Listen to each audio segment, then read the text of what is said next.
com o islamismo temos hoje um quadro ideológico muito diferente de, digamos, 40, 50 anos atrás.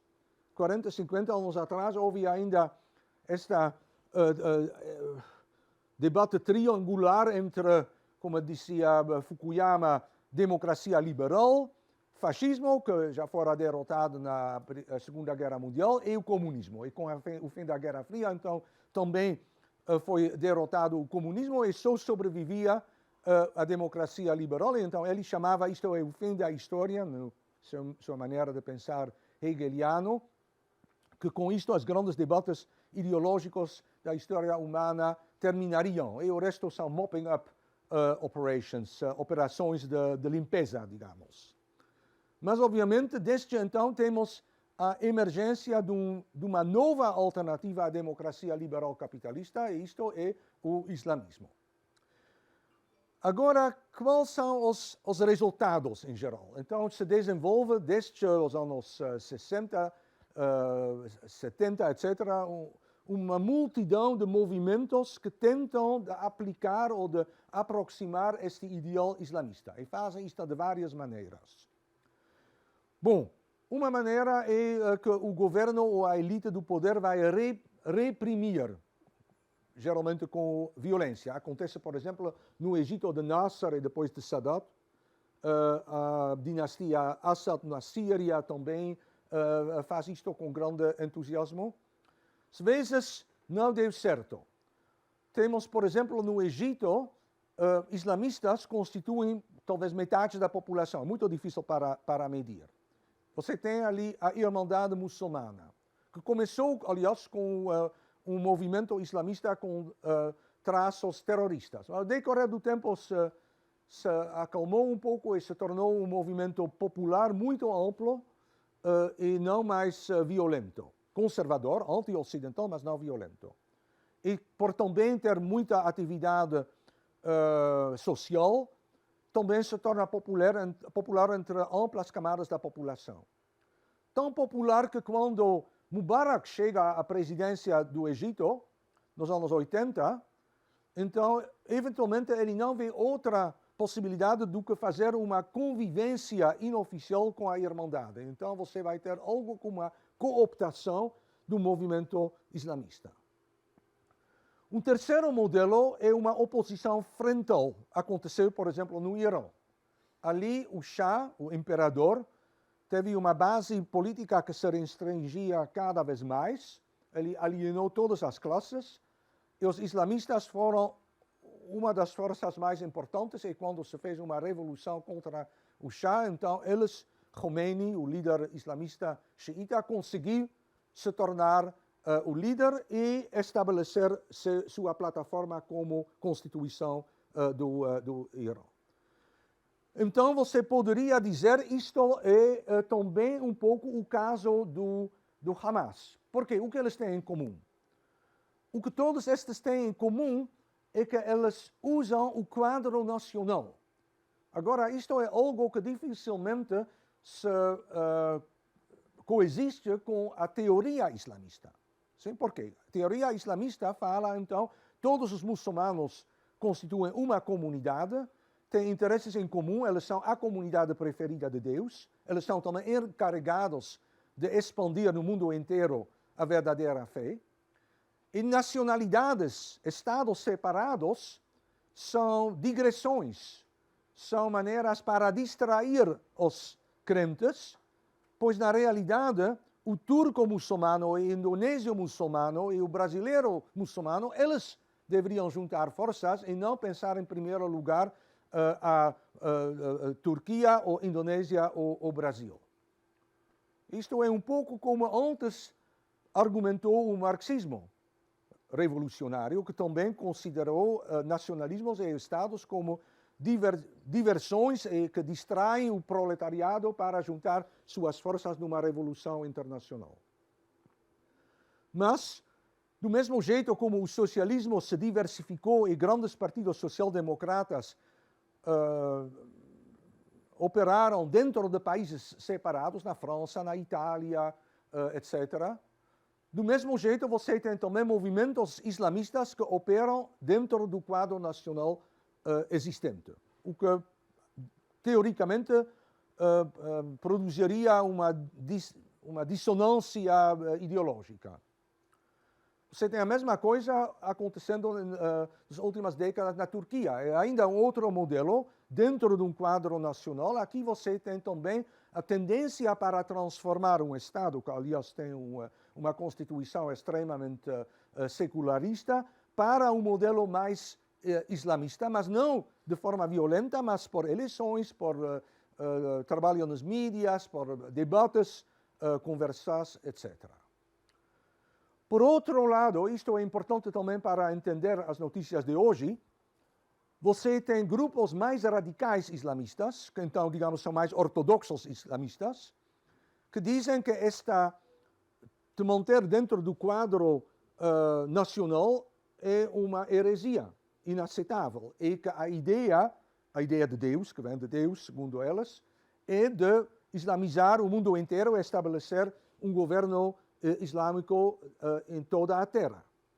Então, para elas, para os mais radicais, todos estes grupos são, se eles usam violência ou não usam violência, mas em sua ideologia, são heréticos, são cismáticos ou são inaceitáveis. Eles estão de acordo com os mais radicais dos islamistas que se mantêm dentro do quadro nacional, que nós estamos, mesmo em países muçulmanos, numa situação de jahiliya. O que é jahiliya? Jahiliya é algo como ignorante. Então, a época antes da revelação de Maomé se chama jahiliya. Então, como nós podemos hoje, por exemplo, no Egito, estar numa situação de jahiliya, já que estamos 15 séculos após Maomé, porque houve um retrocesso e os líderes que são nominalmente muçulmanos, na realidade não aplicam uma política islâmica. Então, praticamente falando, eles voltaram e reverteram sua sociedade a uma situação como antes do Islã. E como então eles não são mais muçulmanos, eles também, do ponto de vista dos mais radicais, você poderia matar eles numa luta em prol do Islã. Então, os grupos transnacionais ou antinacionais, então dizem que o objeto deve incluir a terra inteira. E então, geralmente, eles são também violentos, mas não todos. Tem também grupos que são, então, antinacionais, que são extremistas em sua ideologia, mas totalmente pacíficos e propagandísticos em sua atuação. Entre os grupos que estão mais nas notícias, nós temos Al-Qaeda e, por outro lado, o Estado Islâmico. Eles têm uma diferença estratégica entre elas. Na realidade, o Estado Islâmico é um cisma da Al-Qaeda. Al-Qaeda, o líder Osama Bin Laden, então teorizou que para estabelecer no mundo muçulmano um regime islamista, você precisa antes derrotar o inimigo que está mais distante, mas ele é mais forte e mais perigoso, o Ocidente.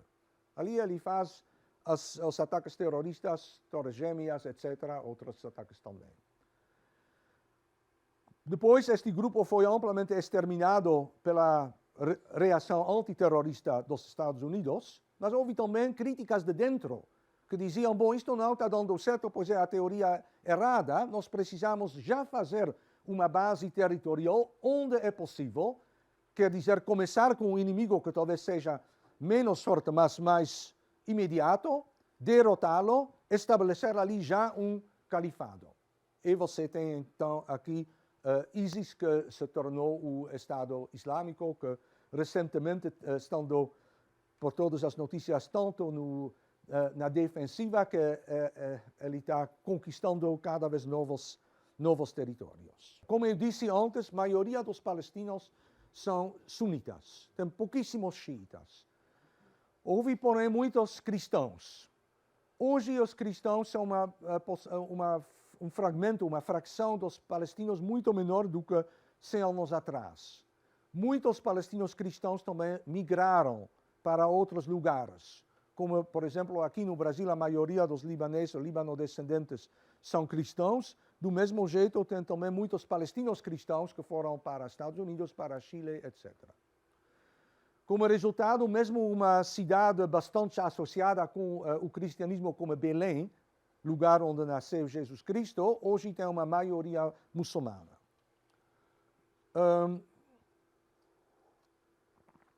Hamas, como movimento islâmico, então não posso dizer um movimento islâmico muçulmano, é um movimento islamista.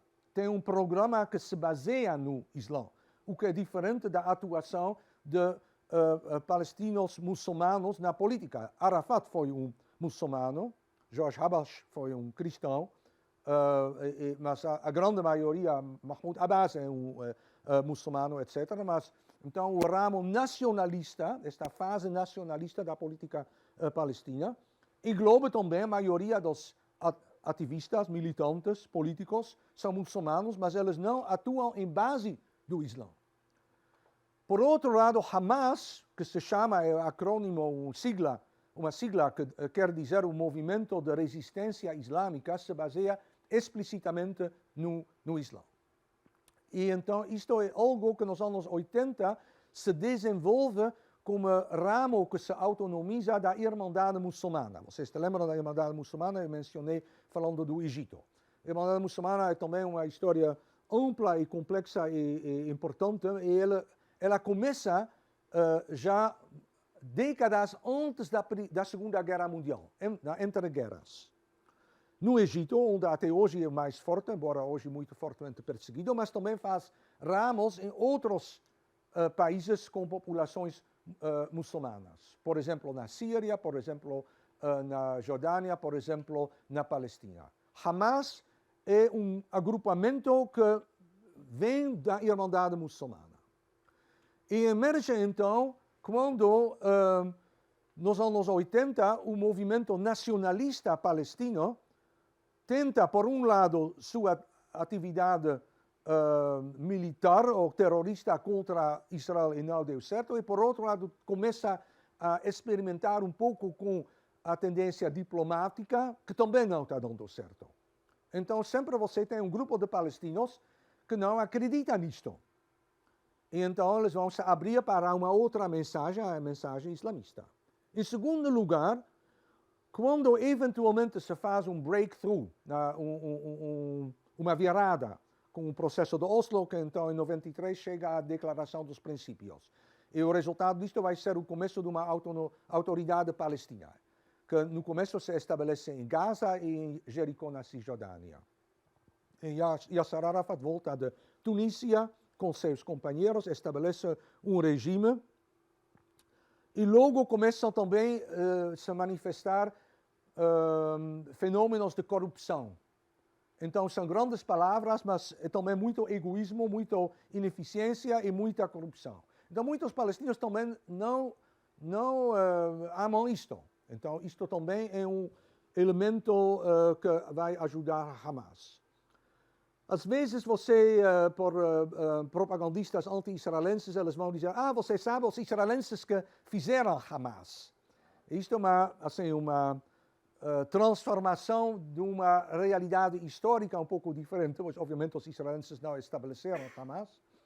Mas no começo, Israel estava com muito mais medo de Fatah, nacionalista, militante anti-israelense, do que de um grupo que pareceu, religioso, inócuo, voltado para si mesmo, um pouco como salafistas quietistas.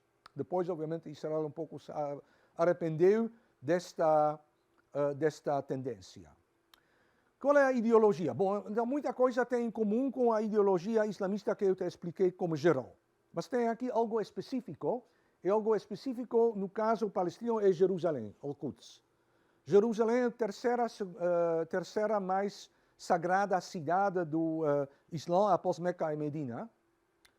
Então a ideia que esta cidade sagrada do Islã caísse nas mãos de não muçulmanos é intolerável. Como em geral, teoricamente, um território que uma vez estava no Dar al-Islam, a casa do Islã, o território do Islã, nunca mais pode reverter a casa da guerra, Dar al-Harb. Mas isto aconteceu exatamente com Israel. Então, Hamas teoriza que esta santidade de Jerusalém como se irradia toda a terra da Palestina. Então, não dá para devolver isto a não muçulmanos, nem a compartilhar com uma outra religião como os judeus. Então, a ideia é de transformar toda a Palestina num Estado islâmico. Então, lembra, o quadro aqui é nacional. Sim? O quadro não é o mundo inteiro, é Palestina. Hamas não é único. Você tem destes grupos em Caxemir, em Chechênia, em outros lugares do mundo muçulmano que combinam islamismo com nacionalismo. Mas para os islamistas mais radicais, isto é obviamente um desvio inaceitável. Se você quer transformar o que hoje é Israel num Estado islâmico, então obviamente a implicação é que você precisa desmontar o Estado de Israel. Então que eles são antisionistas é nada de especial para palestinos, pois todas as ideologias palestinas são antisionistas, mas eles adicionam um forte elemento antissemita. Os nacionalistas palestinos não sempre, mas desde muito tempo, fazem bastante atenção para distinguir, bom, nós somos contra Israel, nós somos contra o sionismo, para nós judeus é uma religião, não uma nação com direitos nacionais, mas nós não somos contra os judeus. Então, geralmente, se adiciona sempre os judeus tiveram uma boa vida e liberdade da religião, etc., sobre o Islã, etc. E, por exemplo, no gabinete de Yasser Arafat, houve um ministro de afazeres judaicos. Ok, isto tem uma associação um pouco desagradável. Eu acho que o único outro governo no mundo que teve um ministério especial para afazeres judaicos foram os nazistas. E ele teve um rabino ultra-ortodoxo de um bairro ultra-ortodoxo de Jerusalém, que foi seu ministro no governo palestino.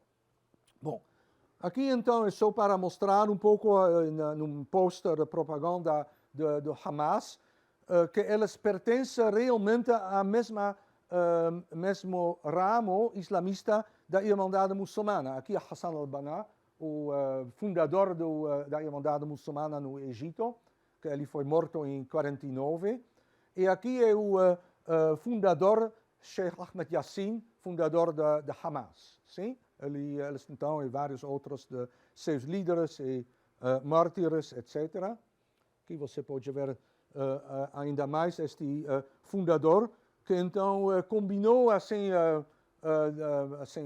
incapacidade física, foi quadriplégico, mas foi uma figura bastante carismática.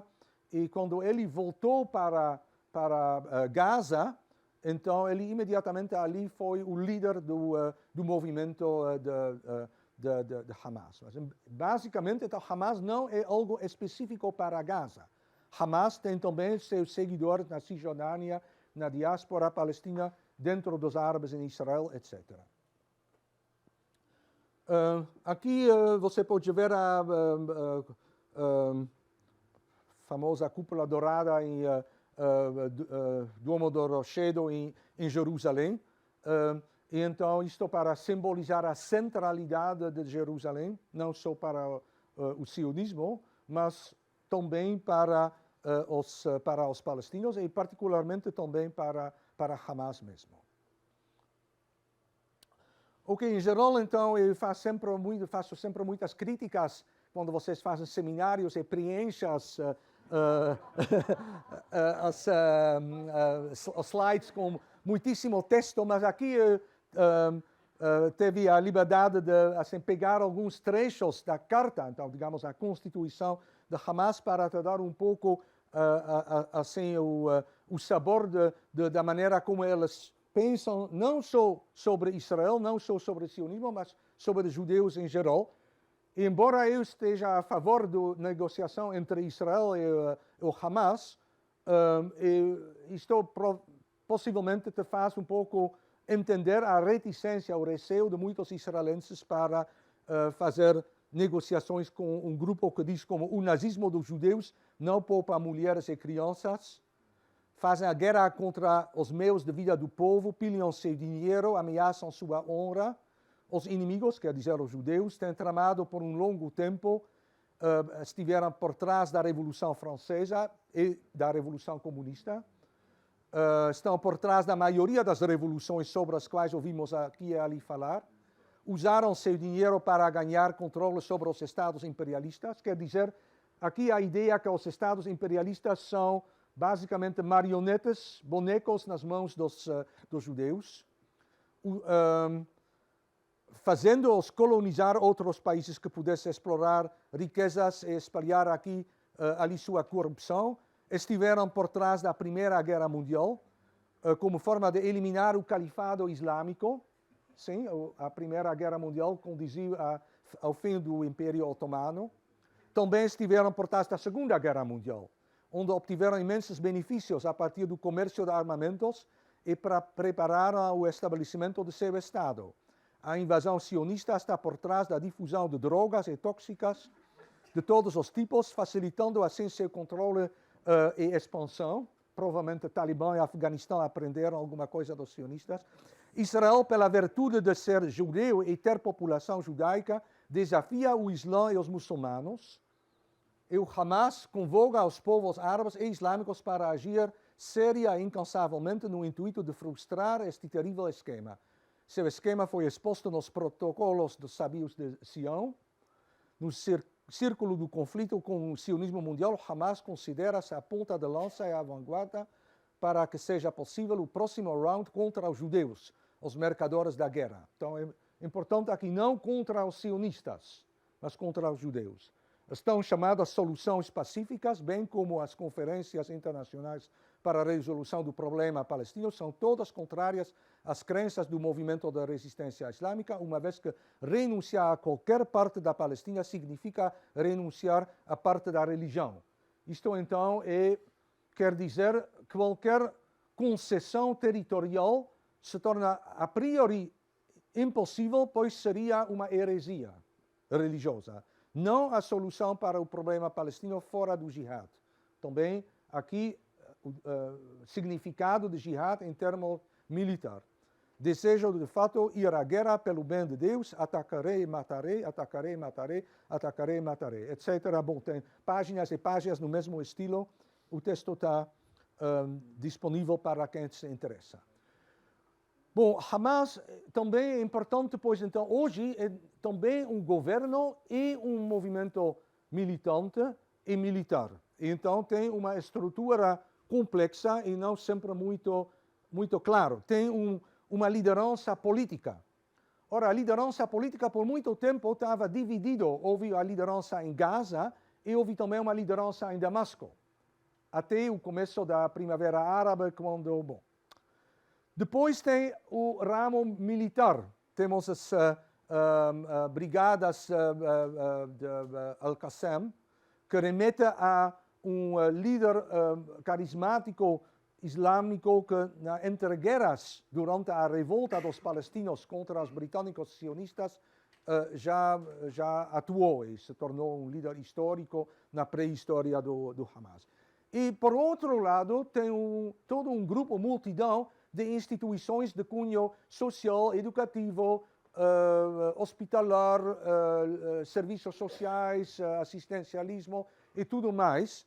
E, obviamente, isto, para a grande maioria dos palestinos, é muito mais importante, pois isto, em particular, quando a liderança nacionalista oficial da Autoridade Nacional Palestina se torna corrupta, recebe muito dinheiro da União Europeia, etc., mas muito dinheiro desaparece nas bolsas profundas de Arafat e os companheiros dele. Então, Hamas vai se tornar uma alternativa.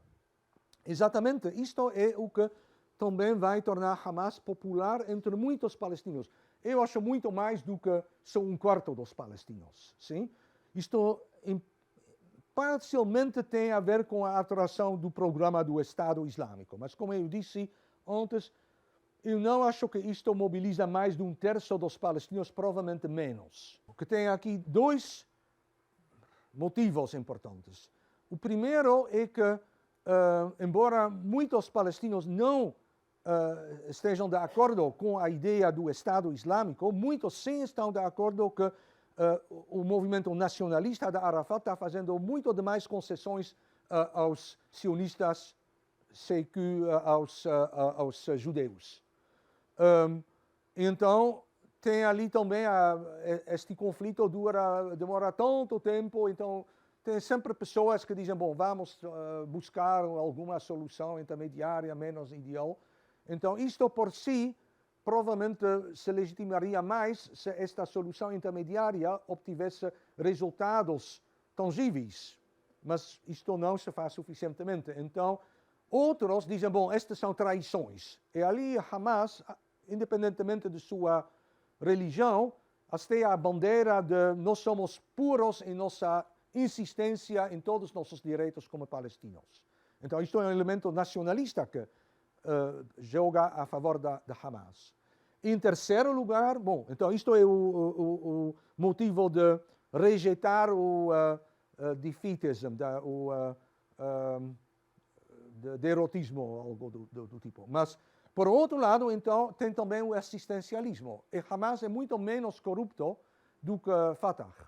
Então, eles são muito mais, bom, como muitos dos militantes de Fatah em sua primeira geração são idealistas. Segunda geração já são carreiristas, pois Fatah se torna uma instituição.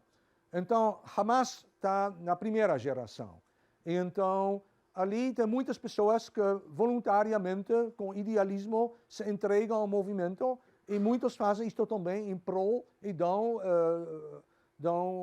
serviços importantes para os pobres palestinos, que obviamente são muitíssimos.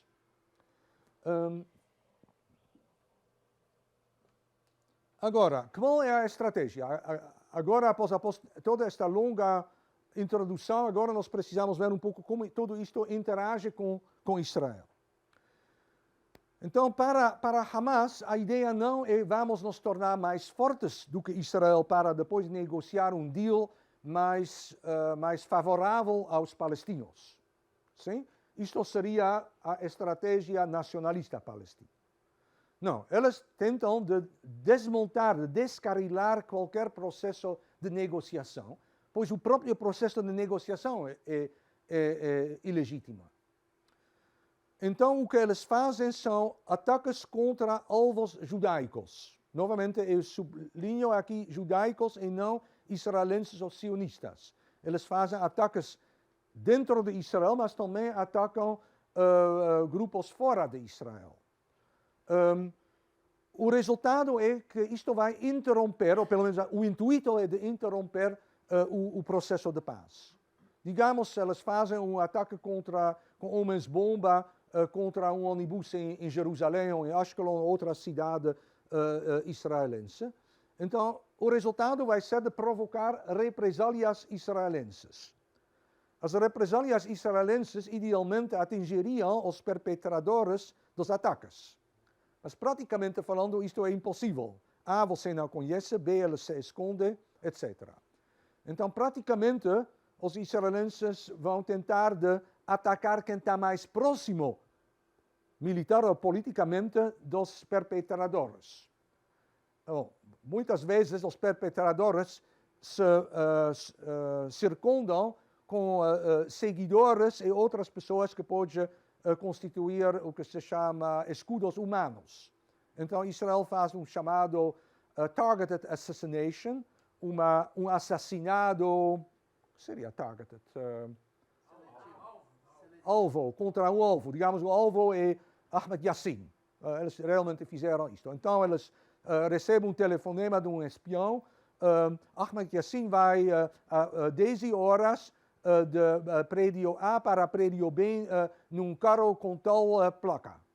E então vai ali um avião israelense, bombardeia no momento certo o carro, acaba com Ahmed Yassin e acaba também com o chofer, aquele que dirige o carro, vários outros servidores e um monte de palestinos que cercam o carro para para ver algo do líder amado, etc. E o resultado, então, é um tipo de represália de overreaction, de superreação, que vai atingir pessoas inocentes.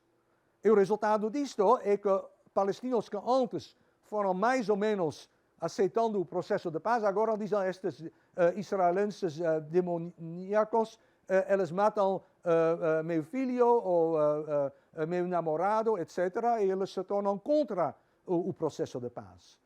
Então, o próprio modelo de atacar judeus vai, então, ter uma reviravolta que vai atacar palestinos e vai tanto na população judaica quanto na população palestina aumentar o número de pessoas que estão enraivecidas contra o outro lado como um coletivo. Mas eles fazem isto no intuito de obter este resultado, exatamente para descarrilar o processo de negociação. E conseguem isto é o pior. Hoje nós temos, infelizmente, entre a nova geração dos colonos mais radicalizados, jovens judeus na Cisjordânia que fazem exatamente a mesma coisa, que vão para uma mesquita numa aldeia em Cisjordânia próxima e aqui queimam o Corão, ou derrubam oliveiras ou outras coisas especificamente feitas para enraivecer os palestinos, para que os palestinos reajam com violência, para que você possa dizer com estes palestinos você não pode negociar. Então é um espelho. A mesma estratégia acontece de ambos os lados. O resultado disto é que também, quando ainda houve o processo de paz nos anos 90, então Arafat e seus companheiros foram a oficial autoridade palestina comprometida com fazer a paz com Israel. Então, acontece um tal ataque palestino da Hamas, que provoca uma represália exagerada israelense, que então vai colocar Arafat entre dois fogos. Pois então Israel vai dizer, não Arafat, nós colocamos confiança em você para que você controle seus palestinos terroristas, e os palestinos vão dizer contra Arafat, o que agora você está fazendo jogo comum com os israelenses? Então vai também deslegitimizar o centro político palestino a favor do ramo mais radical, mais extremista. Então é bom para os extremistas de qualquer forma esta estratégia.